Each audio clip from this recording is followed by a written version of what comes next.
Then I guess you won't mind returning the water your men took from her well last winter." The sentence was quiet, almost lost in the wind, but every man on the porch of Mac Dillard's saloon heard it, and for the first time that afternoon, nobody laughed. A moment earlier the air in Red Creek had been thick with heat and cheap whiskey jokes. Clara Whitmore stood in the dust beside the hitching rail, the desert sun burning down like a forge over the town's crooked street. Her horses shifted behind her, tired animals that had walked nearly 10 miles through dry country where even the creeks had turned to pale sand. She had ridden into town for one simple thing, a bucket of water. That was all she asked for. One bucket, and she had already placed a silver dollar on the wooden counter outside the saloon. Mac Dillard, the man who owned the place and half the gossip in Red Creek, had looked at that coin like it offended him. Slowly, with the kind of smile that spreads across a man's face when he knows the whole porch is watching, he picked up the water bucket sitting beside the door. For a second Clara thought he might slide it across to her. Instead, Mac tipped the bucket sideways and let the water spill out into the dirt at her boots. The clear stream splashed against the ground, disappearing instantly into the powdery dust of the street. A few men sitting in rocking chairs along the porch slapped their knees and laughed. Someone muttered something about horses learning to drink mud. Clara didn't raise her voice. She didn't even argue. She just stood there, the desert wind tugging lightly at the loose strands of her brown hair, green-brown eyes steady on the empty bucket. Anyone who knew Clara Whitmore knew she had built her ranch with her own hands after her father passed on. She fixed fences, broke horses, hauled lumber, and rode through storms that kept most men indoors. But Red Creek had a habit of pretending not to notice those things. To them she was just the quiet woman out west of the valley, the one who lived alone beyond the ridge where the cottonwoods grew thin. The laughter on the porch carried out across the street, echoing against the wooden storefronts. Clara bent down slowly and picked up the silver dollar Mac had pushed back toward her earlier. The coin was warm from the sun. She brushed the dust off with her thumb and turned slightly, ready to walk her horses back toward the road. That was when the sound of another pair of boots came to a stop behind her. Heavy boots, the kind that had walked long miles over rough country. Most of the men hadn't even noticed the rider who had stepped onto the porch moments before. He stood in the shade beneath the overhang, tall and broad-shouldered in a dust-colored duster coat that had seen its share of trails. A weathered brown Stetson shadowed his face. His right hand wore a black leather glove resting loosely near his belt, not threatening, just still. He had been watching the whole thing. Watching Mac pour out the water. Watching the men laugh. Watching Clara turn away without a word. And then, in a voice calm enough to sound almost thoughtful, the cowboy finally spoke that single sentence about last winter's drought and the well on Clara Whitmore's land. The effect was strange. It moved through the porch like a sudden change in weather. The laughter faded. A rocking chair creaked to a stop. Even the wind seemed to hesitate as the men who had been laughing a moment earlier slowly began to look at Mac Dillard. The silence on the porch did not break all at once. It crept in slowly, like the evening shadow that stretches across a long desert road. Mac Dillard still held the empty bucket in his hand, but the grin on his face had faded. The men who had been laughing a moment before shifted in their chairs and glanced at one another, as if suddenly unsure where to look. The cowboy in the dust-colored coat did not move forward. He did not raise his voice. He simply stood behind Clara Whitmore, calm and steady, as though he had been part of the street the whole time. Clara had stopped walking. The reins of her horses rested loosely in her hands while the animals snorted and stamped lightly in the heat. The smell of dry earth hung in the air where the water had soaked into the ground. Someone at the far end of the porch cleared his throat. Another man lifted his hat and wiped sweat from his forehead.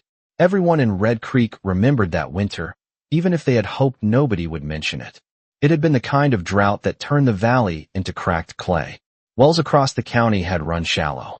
Cattle ranchers hauled barrels of water across miles of frozen ground just to keep their animals standing.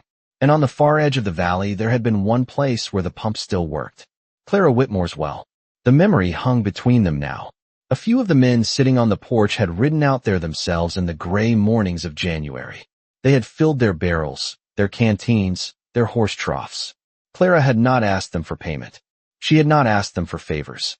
She had simply opened the gate and let them take what they needed. The wind shifted along the street, stirring the dust near the hitching rail. Mac set the empty bucket down with a dull wooden thud. His eyes flicked toward the stranger behind Clara for the first time. The cowboy's face was still hidden beneath the brim of his hat, but there was something about the way he stood that made the porch feel smaller. Sheriff Harlan Boone had been leaning against the post near the doorway, quietly watching the whole exchange without saying a word. Now the sheriff straightened and pushed himself away from the wood railing. His boots creaked against the planks as he stepped closer to the counter. He looked down at the dark patch of dirt where the water had disappeared. Then he looked at the silver dollar still resting in Clara's hand. Nobody spoke for several seconds. Even the rocking chairs had stopped moving. The stranger behind Clara finally shifted his weight slightly, the faint sound of leather brushing against leather breaking the stillness. Clara did not turn around to face him. She simply stood there with the same quiet patience she had carried through every hard season on her land. Across the porch a gray, bearded rancher slowly rose from his chair. He walked down the 2 wooden steps and crossed the short stretch of dust toward the water barrel beside the stable wall. Without saying anything, he dipped another bucket into the barrel and lifted it out, water sloshing against the sides. The men on the porch watched him carefully. Then the rancher carried the bucket over and set it gently on the ground beside Clara's boots. The water inside caught the sunlight, clear and bright in the middle of the dusty street. And just like that, the balance of the afternoon began to change. The bucket rested in the dust beside Clara Whitmore's boots, the water inside it still rippling from the long walk across the street. For a moment nobody moved. The gray, bearded rancher who had carried it there stepped back quietly, brushing his hands against his worn vest as if the gesture had been the most ordinary thing in the world. Clara looked down at the bucket, then toward the horses tied to the rail behind her. The animals had lifted their heads, ears forward, sensing the cool scent drifting through the heat. She did not reach for the water right away. Instead, she glanced toward the porch where the laughter had lived only minutes earlier. The men sitting there were no longer smiling. Some stared at the boards beneath their boots. Others watched the stranger in the dust-colored coat, who still stood behind Clara, without moving closer. The cowboy had not stepped into the sunlight yet. His hat brim kept his eyes hidden, but there was something steady about his presence, the kind of calm that does not belong to someone passing through town for the first time. Sheriff Harlan Boone rested his hands on the wooden rail and studied the scene with a long, thoughtful look. Red Creek was a small place. Stories had a way of traveling across its single street faster than the wind, and everyone remembered the winter when the valley nearly dried up. The sheriff cleared his throat softly, not as a warning, but as a reminder that the street still had rules even when nobody felt like speaking them out loud. Mac Dillard shifted his weight behind the counter. The empty bucket beside his boot suddenly looked smaller than it had before. His eyes moved from Clara to the rancher who had brought the water, then toward the stranger standing in the shade. A faint line formed across his forehead as he realized the porch was no longer on his side the way it had been moments earlier. Clara finally knelt beside the bucket and dipped one hand into the cool water. She lifted it slowly and poured a little into the metal pan. She carried on her saddle. The nearest horse lowered its head immediately, drinking with slow, grateful pulls. The simple sound of the animal drinking broke the silence in a gentle way. Another man from the porch stood up after that. He walked down the steps without speaking and crossed the street toward the barrel by the stable. A second bucket soon joined the first one beside Clara. Then a third man followed, older and quiet, carrying another dipper of water that splashed softly against the rim as he set it down. The strange thing about the moment was how natural it began to feel. No one gave orders. No one argued. The balance of the afternoon had shifted, and every person standing there understood it without needing the words. Clara rose slowly and looked toward the stranger behind her for the first time. For a second their eyes met beneath the shade of his hat. She did not say thank you. He did not ask for it. The wind drifted across the street again, carrying the smell of dust and fresh water through the quiet town of Red Creek, while the men on the porch realized that sometimes a single calm sentence could weigh more than a barrel full of pride. The horses drank slowly, pulling long, grateful mouthfuls from the metal pan, while the afternoon sun burned across the dusty street of Red Creek. Clara Whitmore stood beside them, one hand resting lightly on the leather reins, watching the ripples settle in the buckets that had appeared beside her boots. Just minutes earlier the ground had swallowed the only water offered to her. Now 3 full buckets stood quietly in the dirt, each one carried there by a different man who had once laughed from the shade of the saloon porch. The change had happened without a command, without an argument, and that made it heavier than if someone had forced it.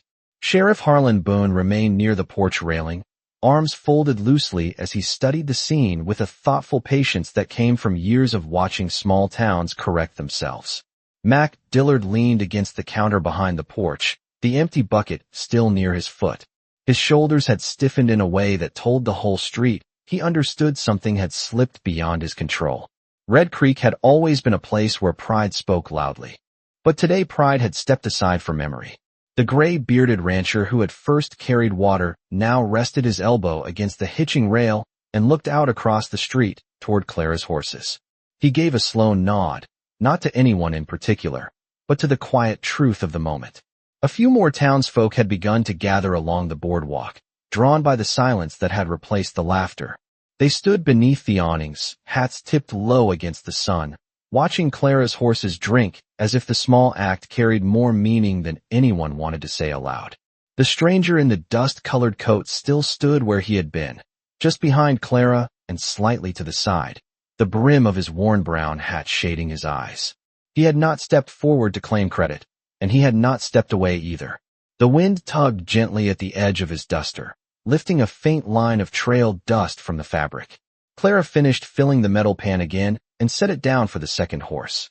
The animal lowered its head, breathing steadily as it drank. When she straightened up, she brushed the dust from her hands and turned halfway toward the porch. Her green-brown eyes moved from the buckets on the ground to the men who had placed them there. She said nothing. That silence carried the same quiet strength she had shown all afternoon. Sheriff Boone finally stepped down from the porch and walked slowly across the street. His boots pressed shallow marks into the pale dirt before he stopped beside the buckets. He looked at the clear water catching sunlight inside them, then glanced toward Mac Dillard. The sheriff did not speak a word, but the weight of that look was enough. Mac shifted again behind the counter and cleared his throat, the sound rough in the still air. For the first time since Clara had ridden into town, the saloon owner picked up another bucket from beside the doorway. He carried it down the steps himself and walked across the street toward the hitching rail. The boards creaked softly behind him as the porch watched. When he reached Clara, he set the bucket beside the others without meeting her eyes. The water inside shimmered bright in the sun, and somewhere behind Clara, the quiet cowboy adjusted the brim of his hat slightly, as if the matter had already said everything it needed to say. The fourth bucket settled into the dust beside the others, the water inside it shining under the hard afternoon sun like a small mirror laid on the street. Clara Whitmore looked at it for a long second before lifting her eyes again. The horses had nearly finished drinking, their breathing slower now, their sides rising and falling with the steady calm that comes after thirst is eased. Across the street the porch of Mac Dillard's saloon had grown unusually quiet. A place that usually held loud talk and restless boots now felt more like a church hallway after a sermon. Sheriff Harlan Boone stood near the hitching rail, watching the line of buckets with the careful attention of a man who understood how small moments sometimes carried the weight of bigger stories. The gray-bearded rancher leaned on the rail nearby, his weathered face turned toward Clara with a look that was not quite apology and not quite pride. Red Creek had never been quick to admit when it had been wrong. But sometimes the town remembered how to correct itself without needing anyone to say the words out loud. Mac Dillard remained standing beside the last bucket he had carried across the street. His hands rested on his hips as he stared down at the dust around his boots. The man who had poured the first water into the ground now seemed suddenly aware that the street had a longer memory than he had counted on. Clara brushed a loose strand of chestnut hair away from her face and stepped closer to the buckets. She filled the metal pan once more and set it down for the smaller horse. The animal drank quietly, sunlight catching along the smooth line of its neck. When it finished, Clara lifted the pan and poured the remaining water slowly back into one of the buckets so nothing would be wasted. The small gesture did not go unnoticed. A couple of men on the porch shifted their hats lower on their heads, as if that simple care made them think about things they had not considered before. The wind moved softly through the street again, carrying the smell of leather, dust, and clean water across the open space. Somewhere down the road a wagon wheel creaked faintly. Behind Clara, the tall cowboy finally stepped forward from the shade. His boots touched the sunlit dirt with quiet confidence, the long coat brushing lightly against his legs as he came to stand beside the hitching rail. Up close, the worn brown Stetson revealed the faint mark of an old bullet hole along the left edge of the brim, a detail that told its own story to anyone who knew how to read the road. The cowboy rested one gloved hand on the rail and looked out toward the valley beyond the town, as if the matter in the street had never been about him at all. Clara noticed the mark on the hat, and then looked at his face beneath the shadowed brim. The expression there was calm, steady, the kind of quiet confidence that belongs to someone who has spent years watching right and wrong settle themselves without needing a crowd. Neither of them spoke. Across the street, Sheriff Boone exhaled slowly and tipped his hat a fraction lower, a silent acknowledgement that the balance in Red Creek had been restored in a way no argument could have managed. And as the last of the horses lifted its head from the pan, the sunlight glinting in its eyes, the street understood something simple that afternoon. Sometimes a town does not need a loud man to remind it what is fair, only one steady voice and the courage of someone who chose to stand beside it. The horses finished drinking and lifted their heads slowly, water dripping from their muzzles and darkening the dust beneath them. Clara Whitmore rested her hand gently along the neck of the nearest horse, feeling the animal's breathing settle into a calm rhythm. The buckets still sat in a quiet line beside the hitching rail, each one catching a slice of bright afternoon sunlight. Red Creek had returned to silence again, but it was not the same silence that had filled the street earlier. This one carried the quiet weight of reflection. A few townsfolk lingered beneath the wooden awnings, their eyes drifting between Clara, the buckets, and the tall cowboy who now stood beside the rail. The man did not appear eager for attention. He leaned slightly against the weathered wood, one gloved hand resting easily along the top rail, as if he had all the time in the world. The worn Stetson still shaded most of his face, but the faint scar along his left eyebrow caught the light whenever the wind lifted the brim. Sheriff Harlan Boone noticed it first. The sheriff had seen many travelers pass through Red Creek over the years, but something about this stranger carried the calm certainty of a man who had ridden through more than one hard season. Boone tipped his hat slightly in acknowledgement, a small gesture of respect that did not go unnoticed by the men watching from the porch. Mac Dillard stood near the steps of the saloon, arms folded now, studying the street as if trying to understand how quickly the afternoon had slipped out of his control. The laughter that once lived on his porch had disappeared, replaced by the quiet movements of men who now seemed more interested in the dust beneath their boots. Clara lifted the metal pan one last time and poured the remaining water gently back into one of the buckets so that nothing would be wasted. It was a small action, careful and deliberate. The gray-bearded rancher who had brought the first bucket nodded slowly when he saw it. People in dry country understood the value of water, but moments like this reminded them of the value of dignity as well.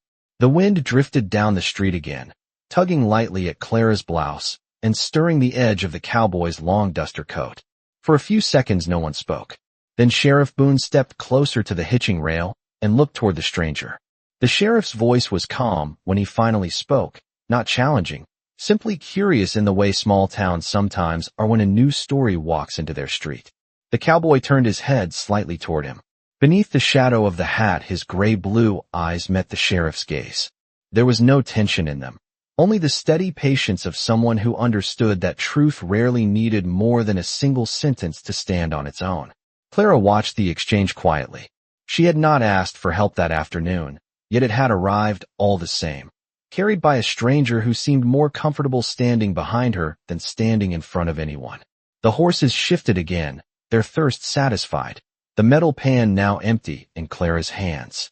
Down the street a pair of wagon wheels creaked as a traveler passed slowly through town, unaware that anything unusual had happened.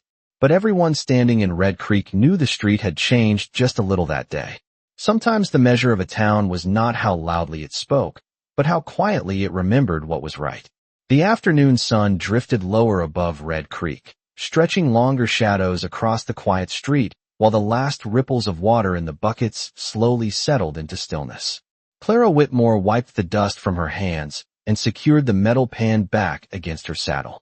Her horses now stood calm beside the rail, their ears relaxed, their thirst no longer pulling at them. For the first time since she had ridden into town, Clara allowed herself to take a slow breath. Across the street, several men who had once laughed on the porch now looked out toward the valley beyond the town, as if the horizon held something more interesting than their own thoughts. Sheriff Harlan Boone remained near the hitching rail, his boots planted firmly in the dust while he studied the quiet cowboy beside him. The stranger had not introduced himself. He had not stepped forward to claim praise or gratitude. Instead, he watched the open road leading west as though he had already begun thinking about the miles beyond the town. The wind lifted the edge of his duster coat again, revealing the worn leather of his belt and the silver horseshoe pendant resting against his chest. Clara noticed the small piece of silver when the light caught it. Something about the pendant felt familiar, the kind of simple token a rancher might carry from long years of riding the frontier. Sheriff Boone cleared his throat softly and shifted his weight. His voice came low and even, the voice of a man who had learned to ask questions without turning them into demands. The cowboy turned slightly toward him, the brim of his hat lifting just enough for the sunlight to touch his gray-blue eyes. They were steady eyes, the kind that had watched storms roll across open country without needing to outrun them. Boone studied the stranger for another moment before nodding once, slowly. Around them, Red Creek began returning to its usual rhythm. One man climbed back onto the porch and pulled his chair closer to the railing.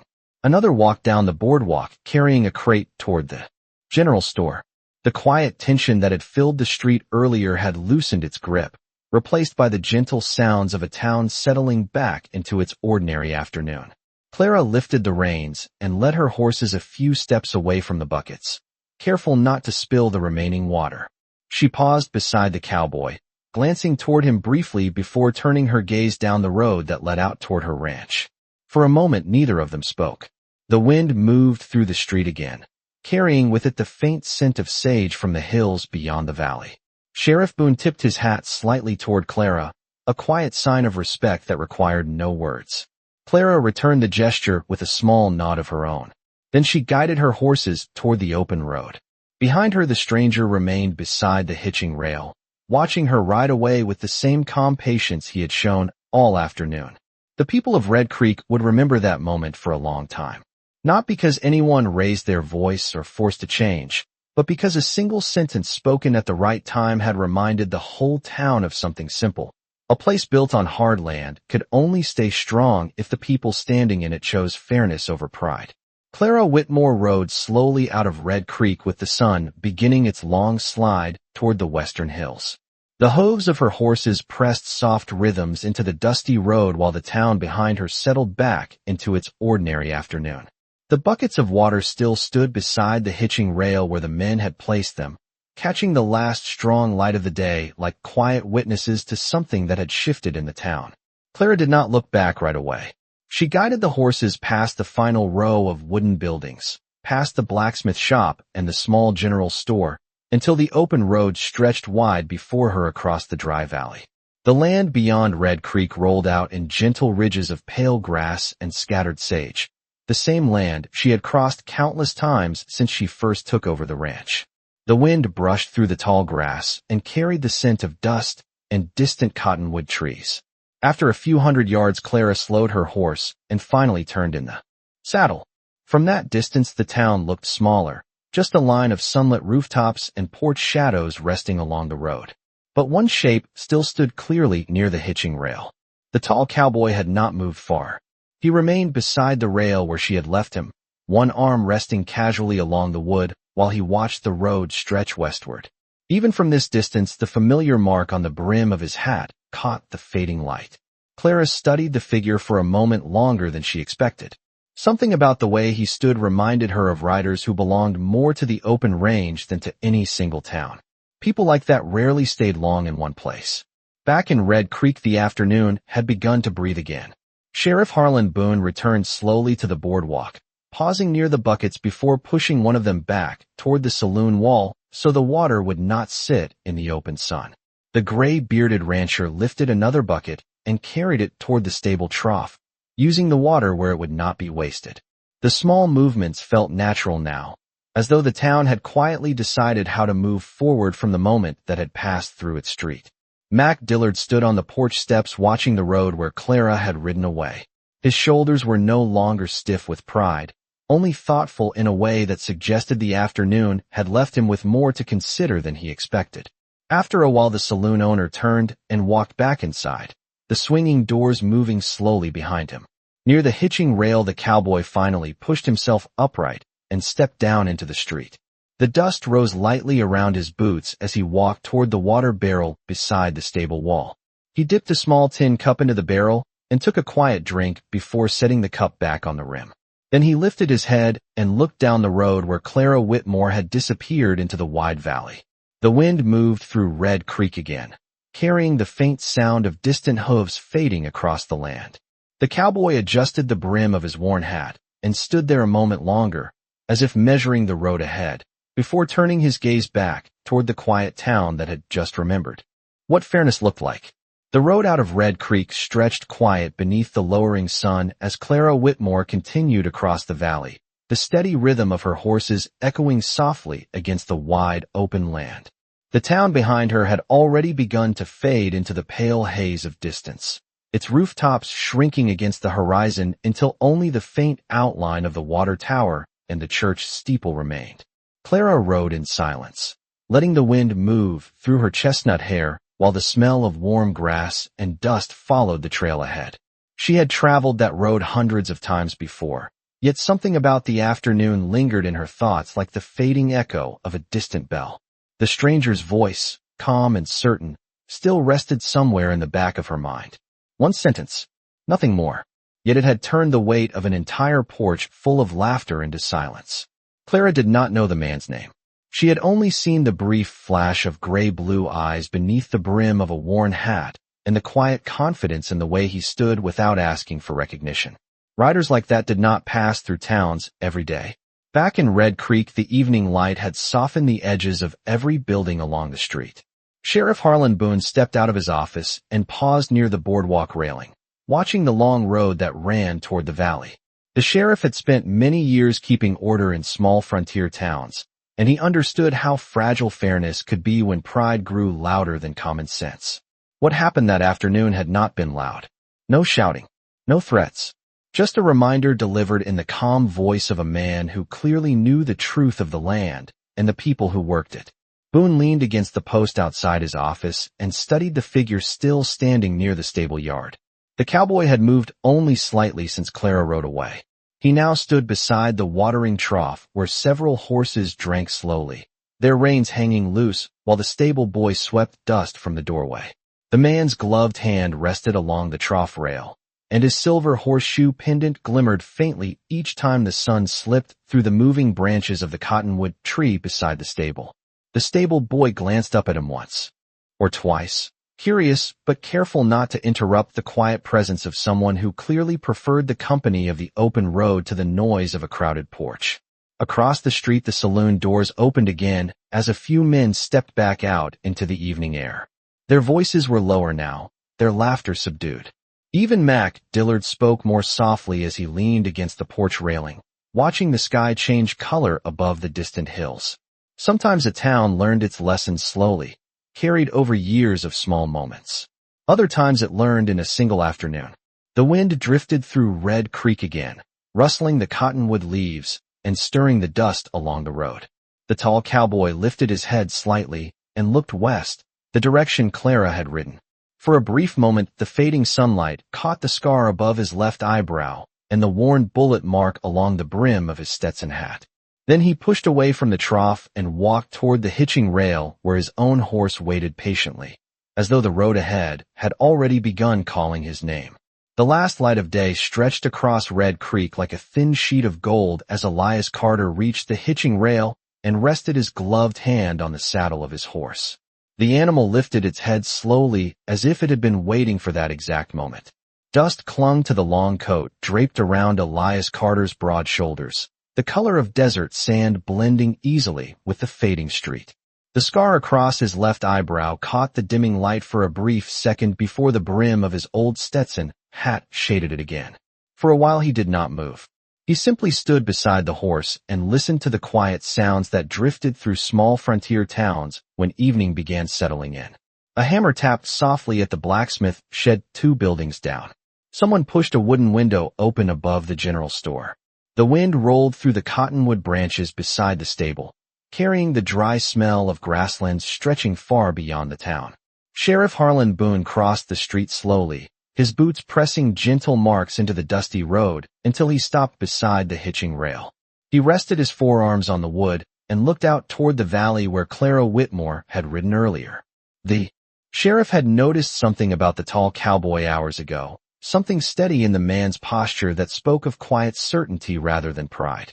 Boone cleared his throat lightly, but did not raise his voice. Small towns did not require loud conversations. "You heading west tonight?" the sheriff asked. Elias Carter adjusted the strap of his saddle before answering. His voice carried the calm weight of someone who had spent most of his life listening to the wind across open land. "Maybe." Sheriff Boone nodded slowly, understanding that riders like that rarely followed a fixed schedule. The sheriff leaned back slightly and studied the street. The men who had been laughing earlier now moved through their evening routines with a different kind of silence. Mac Dillard stepped out of the saloon again and paused beneath the porch lantern, glancing once toward the stable yard where Elias Carter stood. It was not an angry look.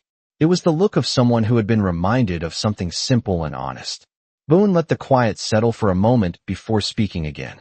"That rancher woman," he said, nodding toward the road Clara had taken. "She runs a strong place north of the valley. Folks say she works harder than most men around here." Elias Carter tightened the saddle cinch and gave a small, thoughtful nod. "Looks like it." The sheriff studied the cowboy's face carefully, noticing the calm gray-blue eyes that rarely seemed rushed by anything. "You knew that already?" Boone asked. Elias Carter placed his boot in the stirrup and paused halfway up the saddle. For a second, the evening wind lifted the red bandana at his neck and brushed the silver horseshoe pendant against his coat. He glanced once toward the long road, disappearing into the valley. "You learn a lot about people," he said quietly, "when you see who they offer water to." Sheriff Boone considered that sentence for a moment before a faint smile touched the corner of his mouth. The town of Red Creek settled deeper into the orange glow of sunset, while Elias Carter swung smoothly into the saddle and guided his horse toward the road leading west. The road west of Red Creek stretched long and quiet beneath the fading sky as Elias Carter guided his horse down the gentle slope that led away from town.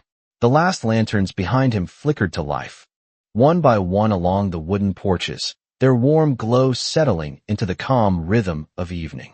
Hoofbeats pressed softly into the dust, steady and patient, the way a rider moved when there was no need to rush the miles ahead.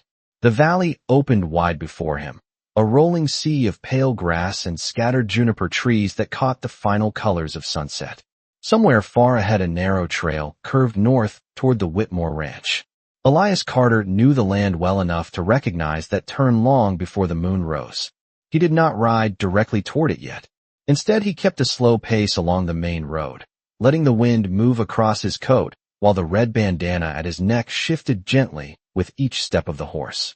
Behind him, Red Creek had already grown small, its voices fading into the quiet distance. In the valley ahead, another rider moved across the grasslands under the same fading sky. Clara Whitmore had slowed her horse near a shallow creek that crossed the trail about 2 miles from town. The water ran thin but steady through smooth stones, catching the last orange light like moving glass.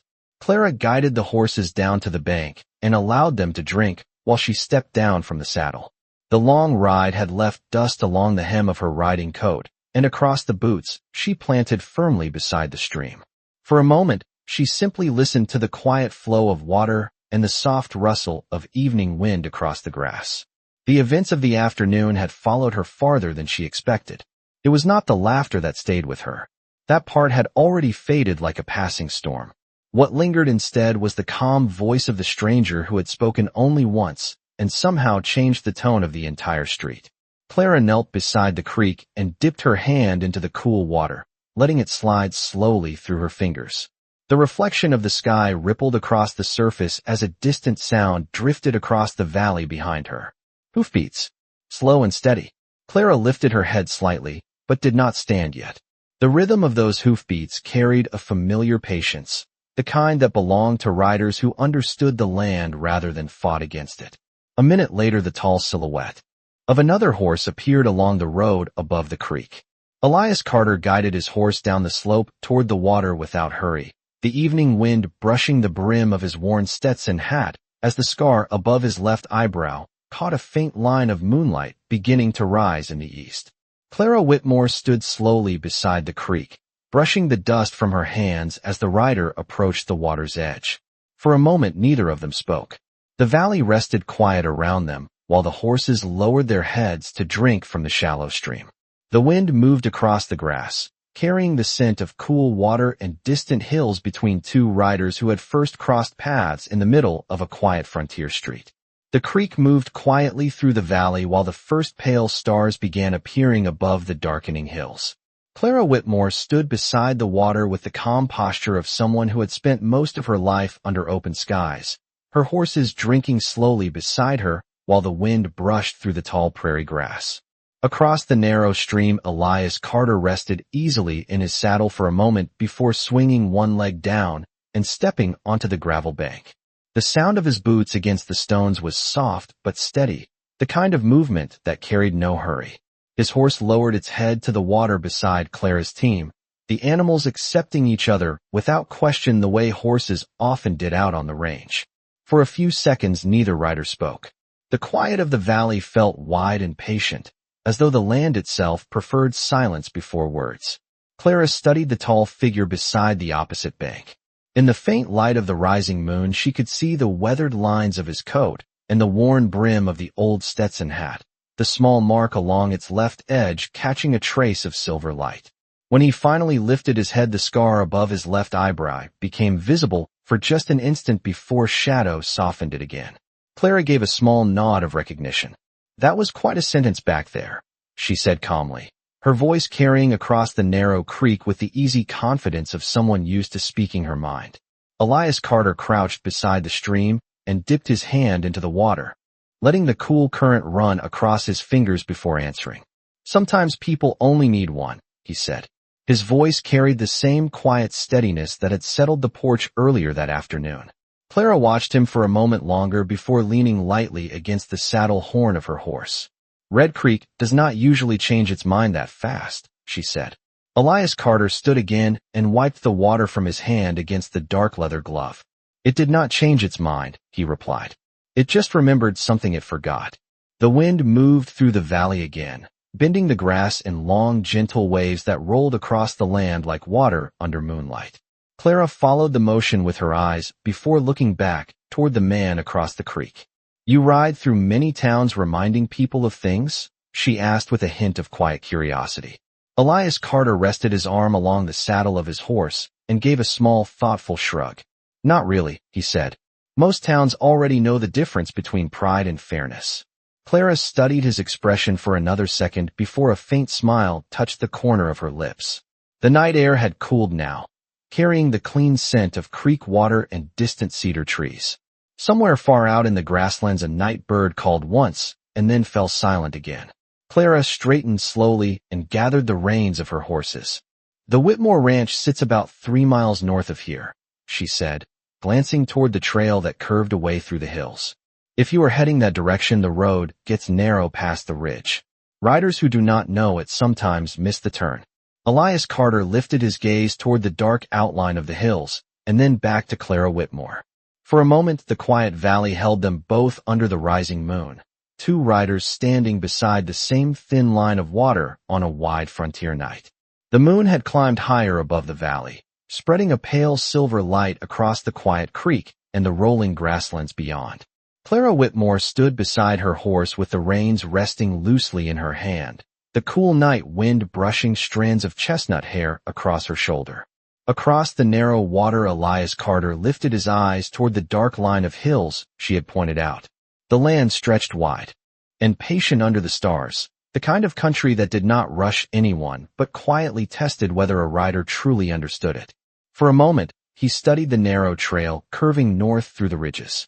Then he looked back at Clara Whitmore, the moonlight catching the scar above his left eyebrow and the worn edge of his Stetson hat. I have missed worse turns before, he said calmly, his voice steady in the still night air.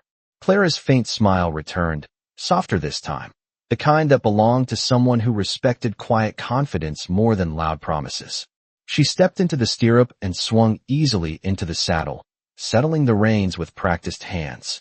The horses finished drinking and lifted their heads, water dripping slowly back into the shallow creek. For a few seconds the valley rested in complete silence except for the soft shifting of hooves against the gravel bank. Then Clara turned her horse toward the narrow trail, leading north. The pale ribbon of dirt wound through the hills like a quiet path drawn by the land itself.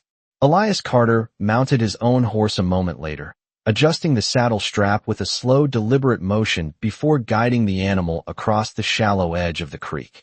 The water rippled gently around the horse's hooves before settling again into its quiet flow.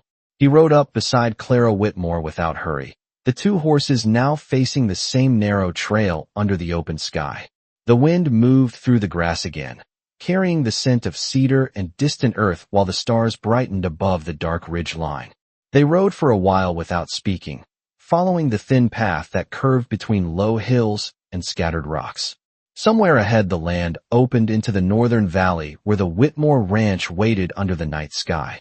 Clara finally glanced toward him as their horses climbed the gentle slope toward the ridge. You could have kept riding west, she said quietly. Elias Carter watched the trail ahead while the silver horseshoe pendant at his chest shifted lightly with each step of the horse. I still can, he replied. Clara studied his calm expression for a moment before looking forward again. The ridge line rose before them, and when they reached the top the entire valley beyond opened under the wide blanket of stars. Far in the distance, a warm lantern glow marked the scattered buildings of the Whitmore ranch. Clara slowed her horse slightly and nodded toward the lights. That is home, she said. Elias Carter followed her gaze across the land. The ranch lights rested peacefully against the dark prairie like small beacons in the quiet frontier night. For a long moment he said nothing. Then he tipped the brim of his worn hat forward just a little and guided his horse beside hers as they began the slow ride down toward the distant lanterns, the wide western sky, watching silently over two riders who had crossed paths with nothing more than one sentence and a simple act of fairness.